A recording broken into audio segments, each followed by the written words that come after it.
So we're moving on to Europe in our course. We've been looking at antiquity, focusing primarily on Greece and Rome, and now we're going to move into Europe. For those of you who have been in my courses on the history of medieval Europe or World Civ 1, some of this may be a bit of a review for you, but we're trying to put it into the concept of the city and its development and its history in Europe. So let's do it. Before we hit Europe first, we need to look at one of the elements from the old Roman world that comes forward and has a tremendous influence on Europe, and that is Christianity. As you can see from this map, the areas that were first Christianized from the time of Christ, say at the beginning of the Common Era, up until the year 300, give or take, Christianity was focused mostly on the cities. You can see from this map that we have Antioch, Damascus, Jerusalem over here in what we would call the Middle East, and then certainly Alexandria, Memphis in Egypt. Moving up to Greece, Constantinople, that city named for the Emperor Constantine, the first emperor of Rome to profess Christianity, Athens, etc. So we have all of these regions here that are mostly associated with cities. Again, reminding you that our topic for this class relates to cities, culture, entertainments, etc., and the arts. Christianity, a new philosophy, a philosophy in the Mediterranean, first completely misunderstood by the Romans and then persecuted, made illegal by the Romans. The punishment for practicing the faith was indeed death. This new religion, at first, terrible stumbling blocks in the Roman world, but over time, and it will take some time, Rome will embrace this new faith, embrace this new philosophy. It was St. Paul who said, let's go to the cities. The cities will find a much better venue for us to bring this new religion. There are public spaces where one can do public speaking. There are more people living in the cities, say, than in the countryside. So you have greater population density. Paul knew that the way to spread this religion as fast as he possibly could was to hit the cities first. And as you can see from this map, by the year 300, the major cities of the Roman Empire, from Cordoba in Spain to Damascus in Syria to Constantinople here in what is modern-day Turkey, to Athens, even Rome, moving up to Milan and Paris, all of these places found a great growth place for Christianity. The reason this map suggests taking a look at round about 300 is that we get the first Christian emperor in Constantine. The Emperor Constantine comes around in the early 300s, and by 312 he has made Christianity legal. That allows for a faster spread of the religion. That allows for an actual development of the church to develop and be unhindered. So we get lots of new developments in the history of Rome, with Christianity being embraced by a Roman emperor. And as time goes on, wherever the Roman Empire went, Christianity followed. This is an image of early Christian art. It comes from the catacombs. This is a burial space outside the city of Rome. You've been looking at the story of Antigone, and so you know that burial of people in a particular city-state is a very important issue. Typically, we buried our dead outside the city for lots of reasons, some of them religious, some of them associated with public health, but in the Christian world, we had to be even more secretive about our burials because Christianity for the longest time was illegal. And so one of the great archaeological digs going on just outside the ancient city of Rome, though just mostly inside the modern day boundary still, are the catacombs of Rome. So you get these underground burial spaces where you can do tours today. This is a medieval image, and it's an image from a manuscript coming out of Europe, but a medieval image of Christianity versus Rome and the arena. This is an image of Ignatius of Antioch, but the art style, I hope you can notice, is indeed medieval. You see the arena depicted here with this curved line, but you see the French fleur-de-lis here. So that's a more modern, if you will, image. You also get these great towers here that are very much reminiscent of medieval fortifications. And you have Romans, typical, at least what the Europeans thought Romans would look like, acting as members of the audience here. And they're sticking their heads out of these towers, which, again, you know what the arena looks like, you know what the Colosseum is. It would not necessarily look much like this, but this was the medieval mind's imagination of what the terrible troubles for Christians would have been as they were thrown to the lions, as Ignatius of Antioch certainly was. I wanted to bring in this image of Constantinople. This map is a nice map. As you can see, it's part of a book that's been laid open, but it shows you a nice rendition of medieval Constantinople. I bring this forward because while Rome as a city will fall and sort of stop being Rome in a way, the city of Constantinople will continue. So while Rome as an ancient city will sort of cease to function, and we think of Europe, once Rome falls, we think of Europe as moving into a dark age because the Romans are not there. In Constantinople, that dark age never happens. Constantine moved the headquarters, the capital of Rome, from the west in Italy to the east, here in Constantinople. Originally, the city was named Byzantium. Byzantium by the Greeks. It was a Greek city. And when Constantine came and made this thriving city his city, he changed the name. Not a shy fellow. So we have that. It is today, of course, Istanbul. Istanbul is the Arabic transliteration, really, of the Greek. Greek for Ista, this, polis, city, Istapolis. So Istapolis, if you don't have a P sound in your language, often becomes a B sound. So Istapolis becomes Istanbul, Istanbul. This is a modern day image of Istanbul or ancient Constantinople. You have some lovely red double-decker tourist buses here, but what you should be noticing, as befits the themes of this class, is we have this amazing public space here.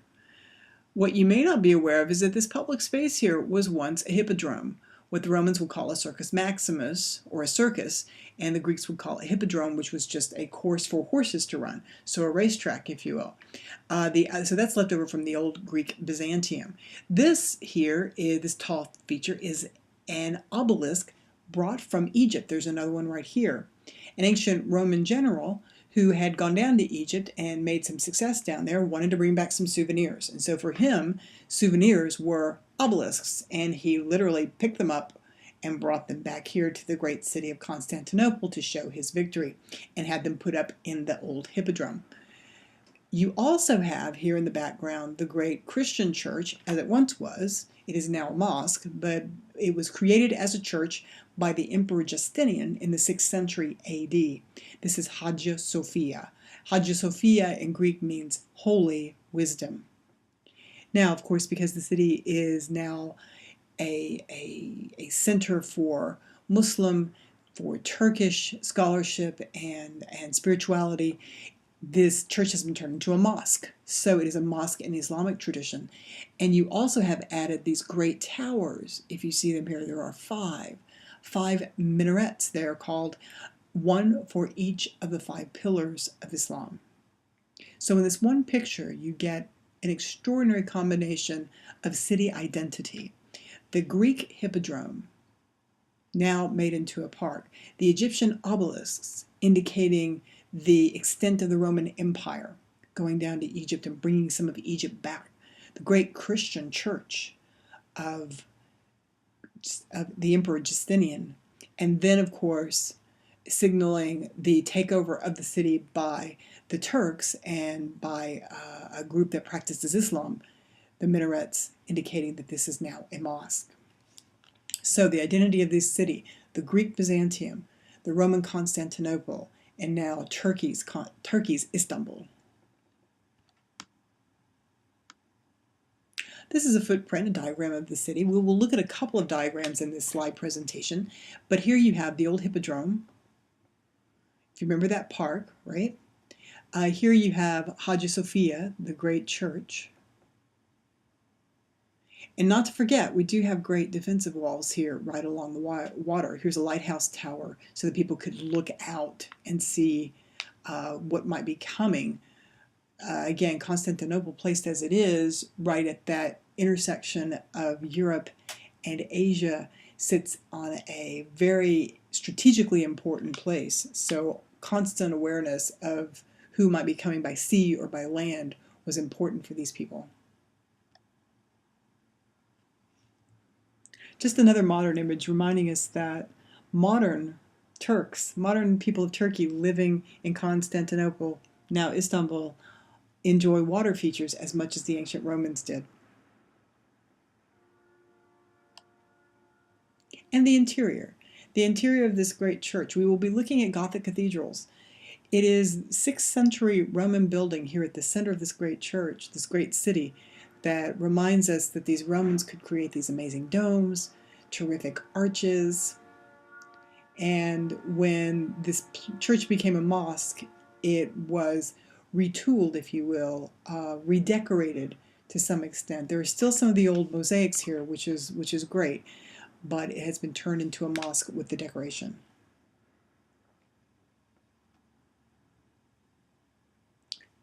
So we're going to move over to Europe. We're going to go west from Constantinople and see a town perhaps not quite as grand as Constantinople or Istanbul. And this is the town of Barnsley in England. And the reason I have this for you is if you decide you want to look more into city centers or the kind, and you may have to get into the kind of archaeology that can be done and has been done to try to determine where a city center was, especially in a city that's been built over as the years go by.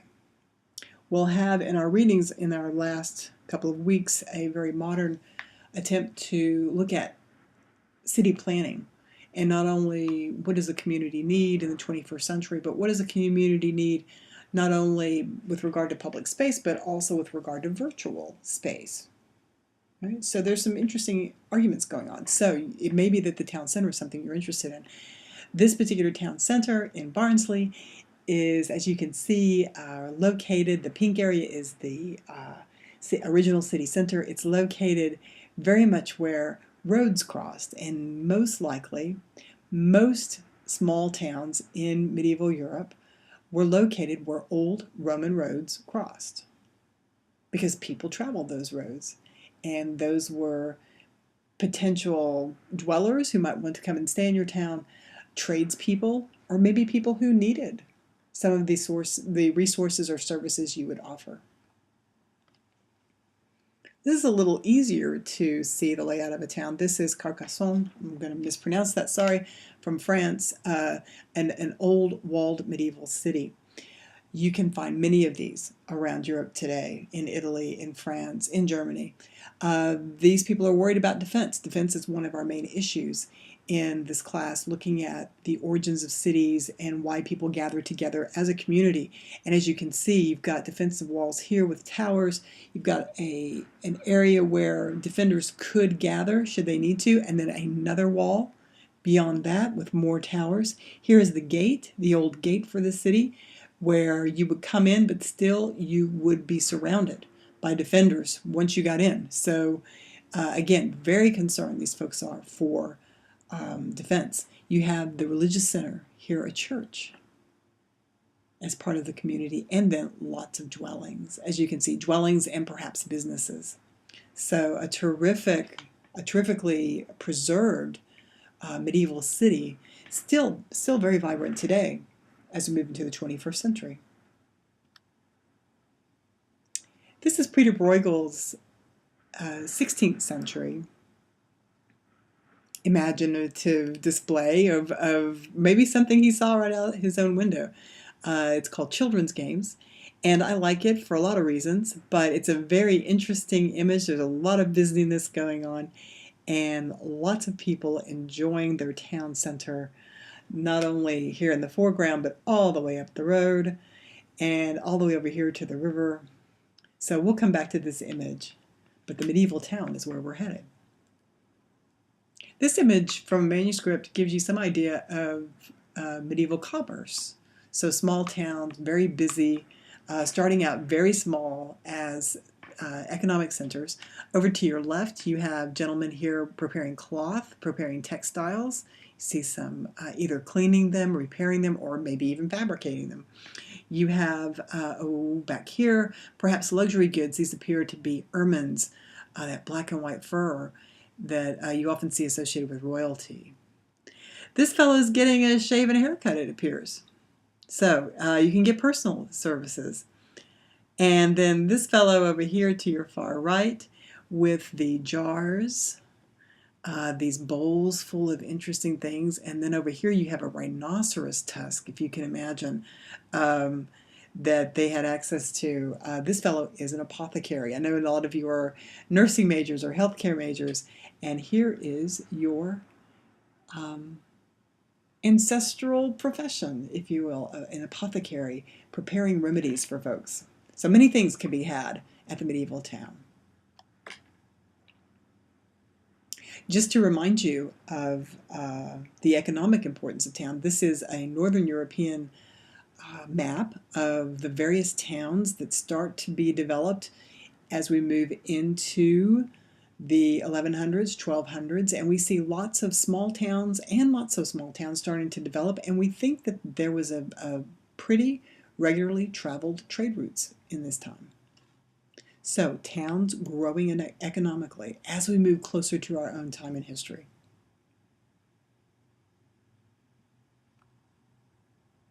Monumental building. We talked about monumental building as one of the key features of any society. You've looked at the theater and the Parthenon in Athens. You've looked at the Colosseum, maybe the Pantheon in Rome. Now we're moving on to the Gothic Cathedral. As we said before, Christianity developing in the ancient world, developing as an important philosophy, as an important faith, and there was a concerted effort made by the Roman Church to push that religion further north, to evangelize in some very dangerous times in medieval Europe toward some extraordinary success. When we get to the High Middle Ages, this time period from 1000 to about 1300 AD, we start to see Christianity growing confident. Confident in the future of Europe, confident in the future of the church and the religion itself, and a lot of that confidence is put into great monumental building. This is Chartres in France. Some of you know your architecture, your history of art, and perhaps you see the great spire here at Chartres. Many different cities would vie to see which city could have the tallest spire. These spires could be seen from miles away. You might not know exactly which direction you're headed into, but you know you're going to Chartres, and you keep looking on the horizon for that spire so that you know that you're getting closer. These are bell towers here. And some of you probably know this architectural feature. These buildings were heavy because they're made of stone, and they're also very tall. The interiors we'll take a look at in a minute, very open, very large, so lots of stress on the sides of the building. So the Europeans developed an architectural engineering feature known as the flying buttress. This buttress here not only holds up the building, but throws some of the stress down to the ground, away from the building, so that you don't get collapses, which could happen if they weren't properly prepared, properly engineered. This is Notre Dame in Paris. Again, right here on the River Seine. And as we've said before, just tremendous ability, resources, confidence in building these great structures. Here you have the stained glass, also a feature of medieval cathedrals. It was a new thing. People were just amazed by this beautiful effects, if you will, that the light could offer once you were inside. These beautiful colors. This rose window here, the crowning achievement of the artist who put together these great stained glass windows and to create the light inside these large buildings. Remember, no electricity. No electricity. You've got to have windows letting in light, and you also have to remember that the buildings are made of a lot of stone, so you don't have a lot of windows. Glass is a rare thing indeed. You can see, I think, a little bit of the natural sunlight shining here, all the way down, right? So no electric lights here, you can see, right? not at least in this particular area, but lots of natural light coming in from clear windows. This image is also nice for showing the great height that the church architects could achieve. Again, the symbolism here certainly is not lost, that this great height helped to sort of reinforce the greatness of God, the greatness of Christianity. Stained glass windows, we said before, very important. This is from Cambridge in England. And you can only imagine what the inside of the church would be like on a sunny day when the light shines through these beautiful images. Of course, and with an illiterate community, most people in Europe don't read, can't write, and this is a religion of the word, and we need to learn our lessons about Christianity. We need to try to figure out a way to apply them to our lives. So images in stained glass would help to tell the story of the life and times of Christ. For example, we have here the image of Christ washing the feet, right? So lots of lessons to be learned, to be taught through these beautiful stained glass. Again, a great work of art, but also an important element of serving the community in the church. So moving on back to our city, we talked about monumental building, we've talked about religion. One of the other elements we've been discussing about city living and city history in general has been the whole idea of order, law and order in a city. Law and order for a community. Again, getting back to your Antigone and this idea that poor Creon is trying to decide which way shall he go? What's the best way to maintain order? What's the best way to maintain justice in our city? As you know, he came across some difficulties there. He was confused at times as to what justice was about. The same thing might be said for our Romans and the gladiator games, that the arena allowed for the state to impose some kind of fear, if you will, in its authority, some kind of aspect of that. We are the state, we have the power over life and death, pay attention. So the same thing might be said of some of these images that we will see in the medieval city. This particular image, again from a manuscript, shows a public execution. Now we don't know who this fellow is, we don't know what his crime was, but as you can see, he is there kneeling on this platform. The executioner here with a sword. There are people who seem to be religious officials associated with helping this fellow either give his last confession or somehow blessing him into the afterlife, if that's at all possible for him. And then you see all around, from the windows up here, from this balcony up here, and then of course down on the ground, that we see people all around sort of watching this and trying to figure and being a part of it as a community. So violence was on display in medieval cities for sure. Life was hard, and just as the Romans did, we are going to have public executions to try to reinforce our ideas about right and wrong. Other uses for public space, maybe not just executions. As we're moving forward, I wanted to give you some examples of, back in Italy, we're looking at some great examples of open space. Some of these spaces were ancient, to be sure. Some of them developed in the Middle Ages, but they certainly are there for us all to enjoy in our own time in the modern era. This is the Capitoline Hill and a great public space there. Here we have a drawing, early modern drawings, moving into the 1700s. This is the Piazza Navona, a very ancient piazza, a very old public space, but also a very modern one as well. Here's your image today, again reminding you of the Roman connection to great fountains and great art and statuary. And it's the Piazza Navona that is a wonderful place to visit, either in the daytime or the nighttime. There's always something going on with vendors, with street performers, music, entertainment, and of course food.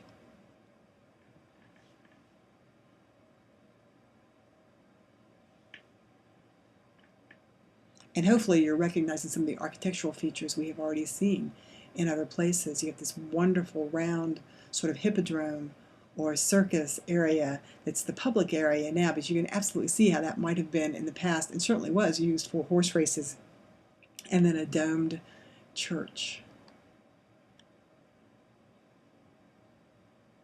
Going off to England and some of our other elements, we talked about festivals in Greece, where some of you talked about some of the festivals you've been to and some of the parades you've been to, and that was really enjoyable to see all of the different elements in your own hometowns or in your counties that you're familiar with, whether they be in Asia, Latin America, or just up the road in Nebraska. It's been very interesting to see. Oh, sorry, I can't leave out Seattle, Washington. Very interesting to see what people have experienced throughout this country and around the world. This is an example of, this is now a more modern, cartoonish example of Elizabeth I when she was crowned. Again, she's contemporary with Shakespeare, where we're headed, and when she was crowned, there was a great procession planned throughout the city of London. Why have this? It's a new queen. We want people to know she's coming. We want people to know she's in charge, but we also want the people to enjoy and celebrate this new reign. We want them to feel part of it. There was a lot of planning that went into this. And just as some of you complained a little bit about the Wichita River Festival and some of its lack of grandeur, the planners for Elizabeth I and her coronation wanted to make sure they had everything down and that people would be very impressed. So you have a drawing of here and a plan out that says the Queen, Majesty, in her litter, which is just this thing that's being carried, right? Under the canopy, here's her canopy, borne by, and they don't have the finish there, but you're supposed to go up here, and here are the footmen. I want to say that says near about her highness's litter, and they're bearing it, right? Or is this bareheaded? They're all bareheaded. There you go. So these guys won't have anything on their heads. I think that's what that says, barehead, yeah. So this is, again, a plan to say this is how things will process.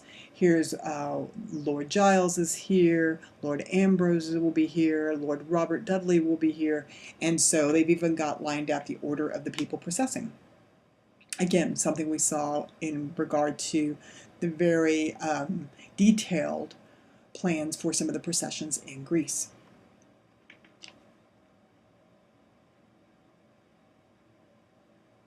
And it does look pretty impressive. A contemporary artist giving a rendering of this great procession. And this is Queen Elizabeth II. You may know she just recently celebrated, I believe, her 88th birthday to a great procession and parade and celebration in London.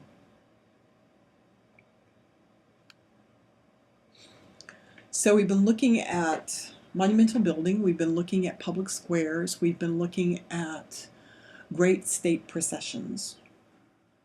We've been looking at trying to think about the identity of Constantinople, and now moving into Europe and thinking about, say, the Gothic cathedral as providing some sort of identity as monumental building for a town, a medieval town.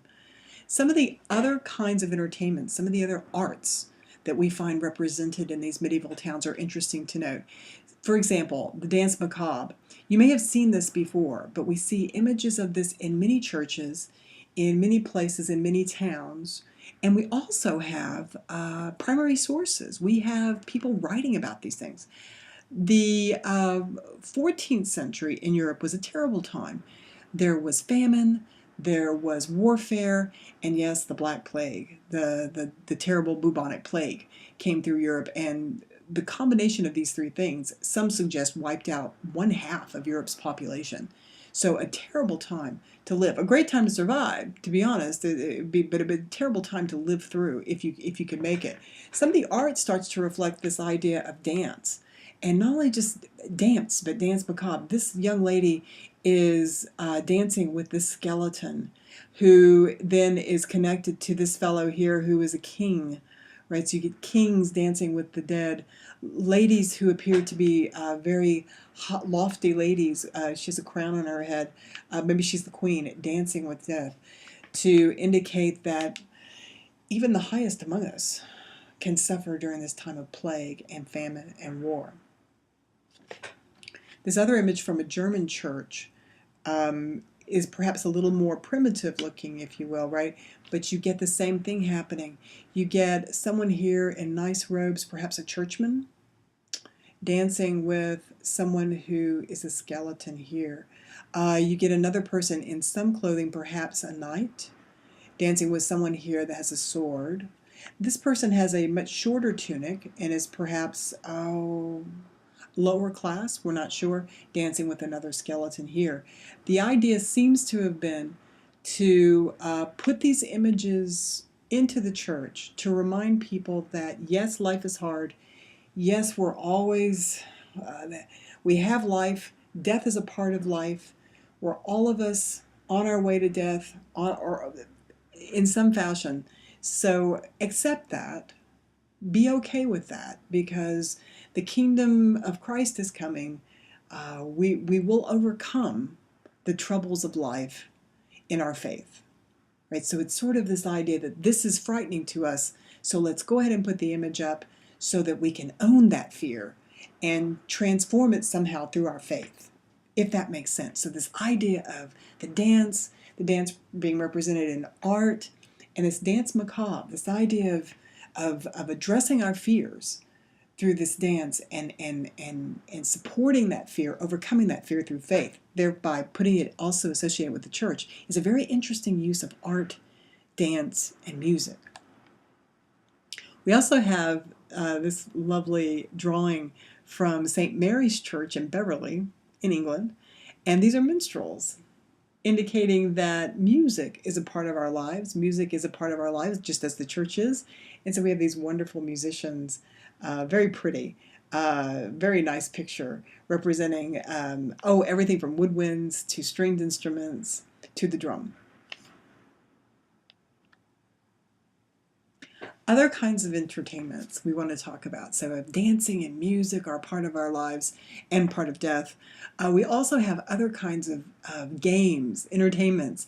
This one from England is on the Thames, the River Thames that goes right through the heart of London, and these fellows are tilting. The aim seems to be that you get yourself in a boat, you get your oarsmen rowing, you've got your lance as though you were on the back of a horse jousting, and you are going to go down the river as fast as you can. Someone's down here either calling the time or providing some musical accompaniment, and this is your target. You're supposed to hit the target with your lance along the river. Right? So very difficult to do, very dangerous. There are other elements of this where two boats would sort of joust one another. And so you get the rowers going really fast, and you're trying to unseat someone who looks just like you in the opposing boat. Medieval mob football, I call it. We have stories of whole towns in Europe going at each other through football. Now this is football perhaps closer to soccer than our modern football, though I don't know that there really aren't any rules here. So it's basically called football, as we said before, because you move the ball. The game proceeds by your foot. So you're moving the ball along with your foot as opposed to a stick or a bat or something of that sort. We have stories of whole towns coming out playing football against each other.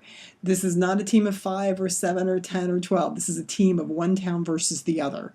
It could get muddy. It could get dangerous. People got trampled. So football, a very popular sport in medieval Europe. Oh, you can see this fellow up here as a spectator having a great time. People over here as well throwing their hats up. And this fellow just got a good kickoff evidently, and all these guys are hoping to get close. We have also a early London discussion. Your Shakespeare comes into London in the late 1500s. This fellow is 12th century. This is 1100s, before the plague. Well before Shakespeare, and he talks about how football was a great pastime in London. And I'm just going to read it for you if you don't mind. He says, after lunch, all the youth of the city go out into the fields to take part in a ball game. So this is, you've worked all morning, probably from early morning. You've had a nice meal, and now you're going to go work off a little bit of that meal, and you're going to go out into the field outside of town. The students of each school have their own ball. The workers from each city craft are also carrying theirs. So the blacksmith, the thatcher, the tailor, and then kids coming from schools, we're told. Older citizens, fathers, wealthy citizens came out on horseback to watch their juniors competing and to relive their own youth vicariously. You can see their inner passions aroused as they watch the action and get caught up in the fun being had by the carefree adolescents. So even as early as the 11th century, we have London football. We might call it intramural football today, but that's what seems to be going on. And again, a great pastime bringing all walks of life together, all ages. I should tell you, football was banned at one point in both France and England as way too dangerous because it was also a source of gambling. So as early as the 1300s, it was banned, but it came eventually to be accepted once it was embraced by kings, and kings enjoyed the sport as much as anybody else. I'm reminded that World Cup is going on as you're taking this class, and so I know we have a lot of competition for this kind of class, but the origins of World Cup certainly can be found here. Other kind of sports. If you're taking a look at Greenblatt on Shakespeare, and I hope you're doing that, you'll see that there are other kinds of sports that we might consider to be cruel. I hope we consider them to be cruel, in particular bear baiting. And as this image shows you, and as some of the film clips you've been looking at for Shakespeare show you, this was a very popular sport, if we can call it a sport, a very popular pastime and a very cruel sport, in that they would capture bears in the woods. Here in England, they would hamper those bears, as you can see here, with chains or with some kind of muzzle, and then set dogs on them. I'm sure the dogs didn't enjoy this much either. So, and people would take bets on them. They were hoping to see the bear suffer, to be killed. The Greenblatt article suggests that one of the reasons people enjoyed this kind of cruel sport is that somehow their lives were hard and cruel, and they could take out their aggressions on something lower than they, namely this poor bear. I'll leave you to decide on that one. A more, can we call it higher class kind of competition is the jousting. This is a modern image, of course, from a modern day Renaissance fair. Someone mentioned that in their postings. Thank you very much. So a modern day image of jousting, typically meant to be an aristocratic pursuit, as lords who were not currently at war tried to keep up their fighting skills. They drew large crowds, so this was indeed a spectator sport.